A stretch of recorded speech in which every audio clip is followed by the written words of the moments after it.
मस्त चटणी आहे ही कांदा आणि टमाट्याची चटणी खूप खूप छान लागते। हे नक्की ट्राय करा तुम्ही आणि खूप छान लागते। संध्या मराठी रेसिपी मध्ये आपलं खूप खूप स्वागत आहे। आज मी तुम्हाला कांदे आणि टमाट्याची चटणी दाखवणार आहे। खूप छान लागते आणि झटपट होते। त्याच्यासाठी मी हे आता कांदा घेतलेला आहे, एक टमाटर घेतलेले आहेत 3 आणि हिरव्या मिरच्या आहेत 5-6च्या वर आहेत आणि लसूण आहे, कोथिंबीर आहे फ्रेश धुवून घेतलेली आहे, लाल तिखट 1 चमचा घेतलेला आहे आणि थोडीशी हळद घेतलेली आहे। तिखट तुमच्यानुसार टाका की किती तिखट आहे काय नाही। मिरच्या सुद्धा तिखट तुम्हाला जितकं लागतं तेवढं तुम्ही घेऊ शकता। आता आपल्याला याच्यामध्ये कट करून घ्यायचा आहे कांदा।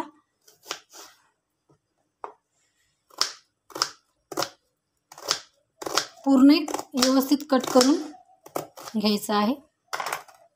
हे बघा मी सगळी कटिंग करून घेतलेली आहे आणि लसूण सुद्धा मी बारीक नाही केला, थोडा जाड ठेवलेला आहे खलबत्त्यामध्ये, जास्त बारीक नाही केला मी। तर या पद्धतीने तुम्ही करा। आता याच्यानंतर आपल्याला फोडणी घालायची आहे। हे बघा 2 माप मी तेल टाकलेलं आहे। याच्यानंतर आपल्याला कांदा घालायचा आहे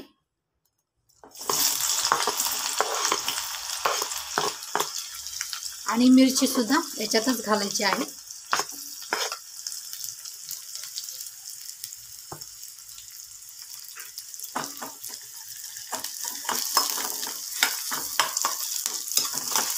छान आपल्याला मिक्स करून घ्यायचं आहे।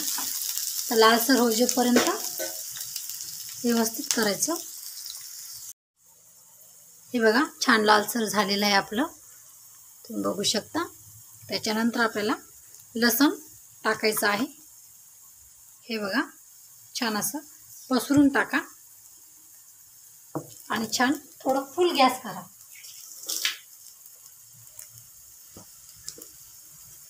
आणि हलवून घ्यायचं आहे आपल्याला।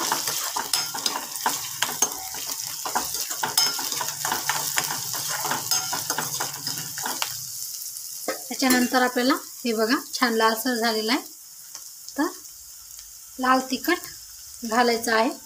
हे बघा 1 चमचाने घेतलेला आहे मी आणि हळद सुद्धा, तर मी हे थोडीशीच हळद घेतलेली आहे, 1च चमचा, तिखट जास्त नसल्यामुळे तर तुमच्या तिखटनुसार तुम्ही घाला। त्याच्यानंतर आपल्याला कोथिंबीर घालायची, तिखट घातल्या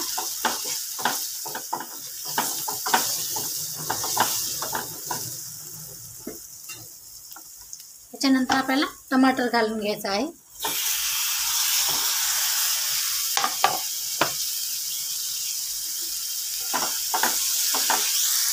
बघू शकता तुम्ही। आता याच्यामध्ये आपल्याला मीठ घालून घ्यायचं आहे व्यवस्थित आणि त्याच्यानंतर आपल्याला झाकण ठेवून टाकायचं। छान ते एकजीव मस्त टमाटे छान तेलामध्ये एकजीव झाले पाहिजे।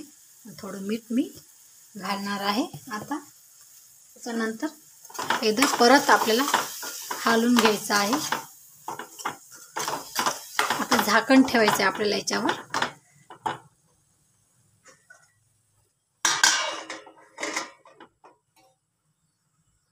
हे बघा ही चटणी कशी झालेली आहे व्यवस्थित बघू शकता तुम्ही।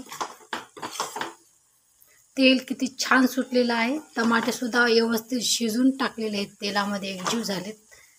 तर टमाटे कधी पण पिकलेलेच घ्या टमाटे तुम्ही, आणि हे खायला इतकी छान लागते ना चटणी, खूप म्हणजे खूप भारी लागते।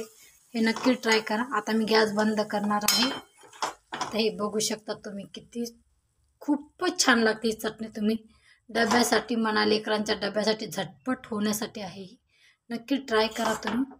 आवडली तर लाईक करा, शेअर करा, कमेंट नक्की करा।